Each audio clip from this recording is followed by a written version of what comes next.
have another confession to make. Always worries Rachel.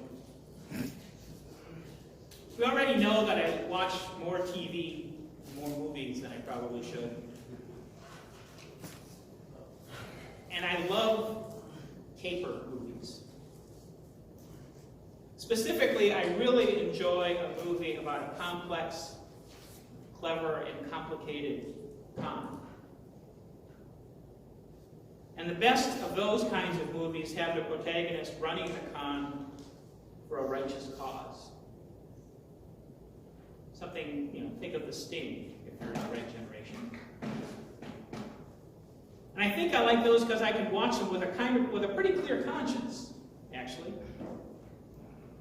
I can watch them and think, okay, yeah, that guy may be committing a whole bunch of felonies, but he's doing it for a good cause. So it's okay. And I'm not alone in enjoying those kinds of shows. A few years ago on TV, there was a series called Leverage. Anybody familiar with it? I know you will. It was about a group of modern-day con artists. They were Robin Hoods who went after corrupt corporations and corrupt businesses and people like that to avenge some little guy who had been wrong. And it was just lots of fun to watch every week. Because who doesn't want to see the bad guy get his comeuppance? And I should say that they were loads of fun to watch as long as you didn't dwell too much on the moral ambiguity there. As long as you didn't dwell too much on the fact that in real life, con artists tended more to rob people of their life savings, or at least steal from them things that they can't afford to lose. And all of this comes up because of today's gospel reading. It's kind of a puzzle.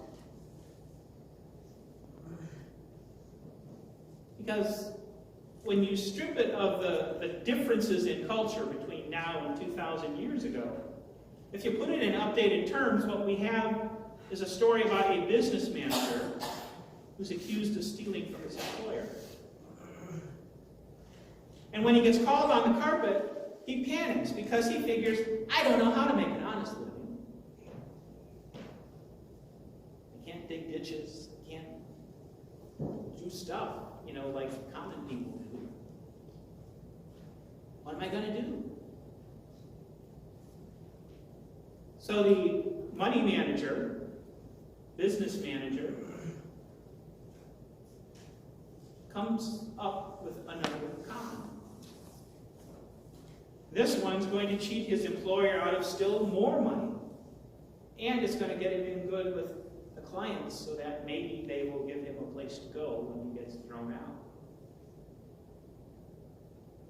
And he goes through this con, and then when the employer finds out about it, he looks at what his manager has done and he says, wow, that's really cool, that's very clever. Congratulations.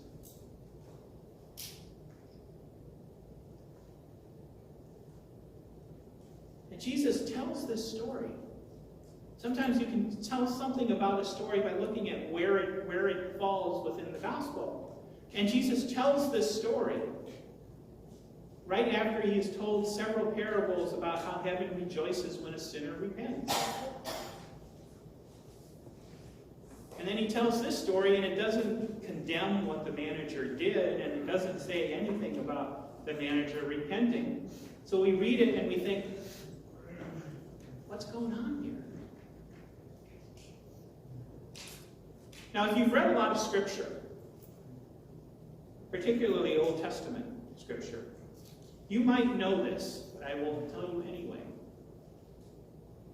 It turns out that the Bible is full of a lot of passages where someone is admired,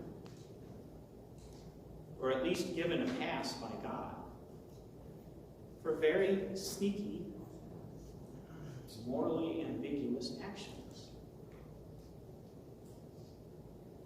There's a guy you never heard of. His name is Daniel Sarlo. He's a lecturer at the University of Toronto. And he wrote a paper years ago where he found no less than 24 different incidences of deception and trickery, not one of which drew a rebuke from God. 24 instances that were looked upon as being, well, very clever. And that was just in Genesis. There's more throughout the Old Testament. So then the first thought when you know that is that maybe in this parable Jesus is just keeping up the family tradition, turning a blind eye to people who are excessively creative in their business dealings. Maybe Jesus is just keeping up with tradition of looking at people with flexible morals and saying, oh, I understand. It's okay. But then that seems a little disingenuous coming from the same guy who also told us that looking at a woman with lust in your heart makes you guilty of adultery. You think about that and you say, double standard much, Jesus? So if you have trouble or are having trouble sorting that out, like I am, we're not alone. According to a book called the New Bible Commentary, Bible scholars can't even agree on what this parable is about. So they boil it down to 3 different possibilities. The first possibility, we have to remember when it was written, when it was put on paper, which is probably toward the end of 1st century, early 2nd century AD. And if you know anything about the history of the church or history of early Christianity, you know those were very turbulent times. It was very dangerous to be a Christian. So maybe, they say, the point of this parable was that people, Christians, needed to prepare for the crisis that was occurring because of Jesus' ministry and teachings. Maybe the point was that early Christians needed to be smart and proactive in defending themselves, just as that business manager was. And if they were defending themselves, maybe it was okay to be a little bit sneaky about it. They needed to keep an eye on what was happening in this world and not just be concerned about the kingdom of God. That's one possibility. The second possibility, and this one goes back to Jesus' comments in verses 8 and 9. The second possibility is that Jesus was directing the parable at the disciples or at the Pharisees, whose greed was forcing them away from having a relationship with God. And here the point is that people should learn from the business manager to use wealth to make God their friend. That way, when the money is no longer of any help to them, God will still welcome them into God's presence. I'll tell you, I read that one and I thought, this doesn't really sound right at all. You can buy your way into heaven. You can buy your way into God's good graces. Doesn't seem like something Jesus would be teaching. And then the third explanation is that the business manager, by the end of the parable, the business manager wasn't actually being shady. He was repenting. He was repenting in the way that a guy who was kind of shady might repent, but he was repentant. I read that, and that intrigued me. So now to understand that, you have to understand the times. Particularly, you need to know that by Jewish law, and this is the law that comes from Moses, so it's at this time it's like 1,300 years old already. It's well established. By Jewish law, Jewish businessmen are not supposed to charge interest on loans made to other Jews. Instead, they're encouraged to make the loans at no interest. They could charge interest to Gentiles, that was okay, but not to one another. So what our business manager here figured out, because he had that sort of mind, he figured out called for a little bookkeeping trickery. Now I'll have to explain this. Let's say I borrow a sum of money from someone, and I agree to pay back in a commodity. For instance, in the loan that they talked about today,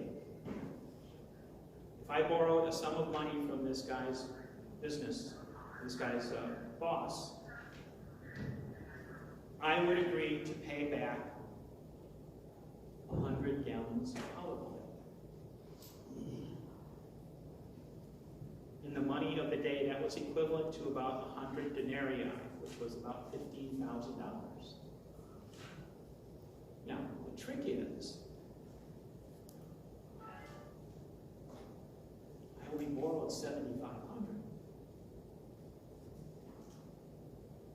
But by cutting the value of the commodity in half, I would be paying something very much like interest, but it wasn't called interest. Understand? It's really shady. But it didn't violate the letter of the law, but it certainly violated the spirit. And you do the same thing with wheat, you do the same thing with any commodity. By cutting the value that you were paying it at, you could then jack up the amount of the commodity that you were being paid in response, or as payback for the loan. Nobody ever called it interest, but the lender was certainly getting more back than he had lent out.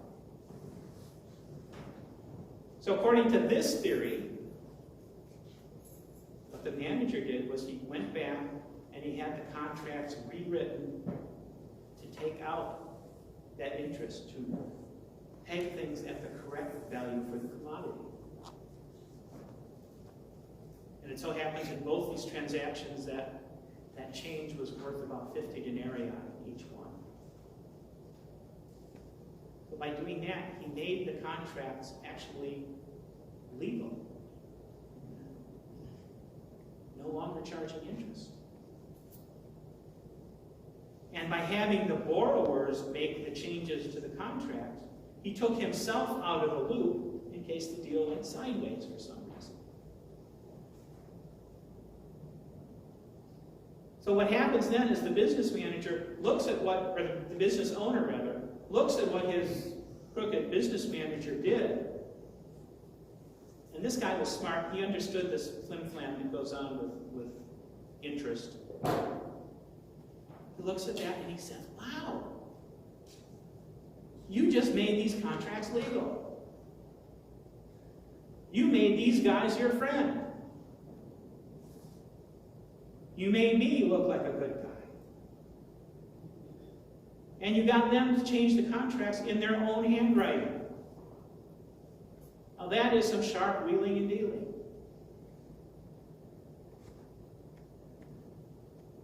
And if that's what the parable was supposed to be describing, then that really does sort of fit in with the message and character of Jesus, doesn't it? Because the business manager took the long way around, but he ended up doing the right thing.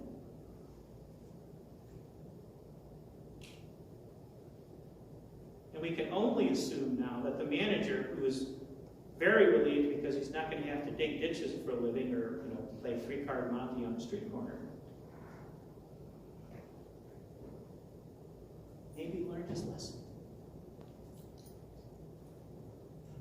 And as a reader, I start to feel like I understand this parable. And it's a great example of how not understanding the culture and the context of a passage makes it harder for us to understand. So now all that's left is to figure out, 2,000 years later, what's Jesus telling us now? Is it the same message? Is the message, do good, do right, but be smart? Is the message, use your business acumen for good and not for evil? And if that's the message, which maybe it is, I think I can be comfortable with that. Because let's face it, even if we are children of the light, as Jesus calls us, and I think we are, there is a difference between being innocent and being naive. We can be kind. We can be trusting. We can be generous. We are called to be all of those things. But we can also remember how to navigate our way in this world as well. Even as we work to try to make it a better world. In his closing statement, Jesus reminds us that we cannot serve two masters.